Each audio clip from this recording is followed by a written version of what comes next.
اور ہم نے قرآن کو تھوڑا تھوڑا کر کے نازل کیا ہے تاکہ تم لوگوں کو ٹھہر ٹھہر کر پڑھ کر سناؤ، اور ہم نے اس کو آہستہ آہستہ اتارا ہے۔ کہہ دو کہ تم اس پر ایمان لاؤ یا نہ لاؤ،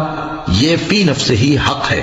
جن لوگوں کو اس سے پہلے علمی کتاب دیا گیا ہے، جب وہ ان کو پڑھ کر سنایا جاتا ہے تو وہ ٹھوڑیوں کے بل سجدے میں گر پڑتے ہیں اور کہتے ہیں کہ ہمارا پروردگار پاک ہے، بے شک ہمارے پروردگار کا وعدہ پورا ہو کر رہا، اور وہ ٹھوڑیوں کے بل گر پڑتے ہیں اور روتے جاتے ہیں، اور اس سے ان کو اور زیادہ عاجزی پیدا ہوتی ہے۔ کہہ دو کہ تم معبود برحق کو اللہ کے نام سے پکارو یا رحمان کے نام سے،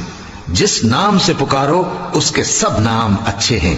اور نماز نہ بلند آواز سے پڑھو اور نہ آہستہ، بلکہ اس کے بیچ کا طریقہ اختیار کرو، اور کہو کہ سب تعریف اللہ ہی کو ہے، جس نے نہ تو کسی کو بیٹا بنایا ہے اور نہ اس کی بادشاہی میں کوئی